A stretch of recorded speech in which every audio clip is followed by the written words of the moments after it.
मेरे प्यारे स्टूडेंट को I am Mukesh Kumar Thakur, lecture of commerce.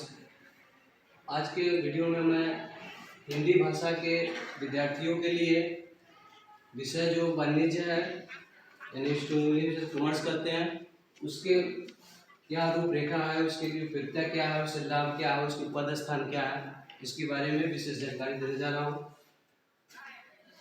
मुख्य रूप से आपको बताया जाए कि वाणिज्य मुख्य संपूर्ण व्यापार के उन संबंधित समस्त जानकारियों को प्राप्त कराता है जिसके अंतर्गत हम व्यापार के सभी वित्तीय स्थिति से लेकर के आर्थिक स्थिति तक की जानकारी प्राप्त करते हैं। इसके अंतर्गत व्यापार के उन समस्त स्थितियों को भी जानकारी प्राप्त कर सकते हैं कि किस प्रकार से हमारे लघु यानी कुटीर उद्योग से लघु उद्योग की तरफ व्यापार कैसे विकसित होगा, इसकी समस्त जानकारी के प्राप्त करते साथ ही साथ इसका मुख्य उपयोगिता हमारे जीवन के अमूल्य दिनों में दिन प्रतिदिन उपयोग में लाए जाते हैं। हमें कोई भी सामान को या कोई भी माल को खरीदने और बेचने की भी जानकारी परिपूर्ण मात्रा में हो जाती है। इसके अंतर्गत वाणिज्य को अंतर्गत बहुत सारे क्षेत्र हैं, लेकिन इसके जो सरकारी हैं और गैर सरकारी ये दोनों संस्थानों में इसका उपयोगिता होती है। जैसे में मुख्य तौर पे गैर सरकारी संस्थानों में इसकी क्षेत्र जो है उपयोगिता कहाँ पे है, तो सबसे पहले वित्तीय प्रबंध, उसके बाद ठीक से वित्तीय प्रबंध, रेलवे बैंकिंग, वित्तीय बैंकिंग, उसके बाद आयकर विभाग, इस सभी संस्थानों में शिक्षा, स्वास्थ्य, इन संस्थानों में भी जा सकते हैं। इसके अलावा गैर सरकारी संस्थानों में भी हम कार्य कर सकते हैं, जैसे अपने जीवन को विस्तार रूप से चलाने के साथ साथ शिक्षा, स्वास्थ्य,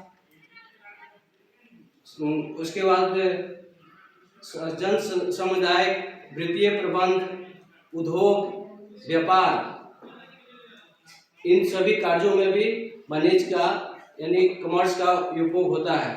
इसके अलावा पद स्थान, हमारे वाणिज्य विभाग के विषयों की जानकारी लेने के बाद विद्यार्थियों को जो होते हैं वो मुख्य तौर पे हमारा फ्यूचर कैसे बनेगा, किस भविष्य में जानेंगे, जैसे पढ़ने से क्या फायदे होंगे, हम पढ़ के क्या बन सकते हैं, कौन से पोस्ट पे जा सकते हैं। तो इस मार्ग से विद्यार्थियों को मैं ये बता दूं कि ये कॉमर्स या वाणिज्य विषय को जानकारी प्राप्त करने से गैर सरकारी या सरकारी संस्थानों में जो हमारा पद स्थान, हमने बताया कि गैर सरकारी की विभिन्नता किस स्थान में जा सकते हैं और आपने सरकारी संस्थानों में जा सकते हैं। जो आपका पद स्थान मूल रूप से ये है, सबसे प्रमुख पद जो आते हैं चार्टर्ड अकाउंटेंट, जिसको संघीय लेखाकार कहा जाता है, CA शॉर्ट में बोला जाता है।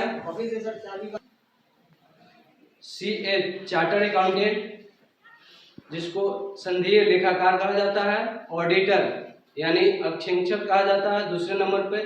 तीसरे नंबर पे आपका अकाउंटेंट, जिसको लेखापाल कहा जाता है।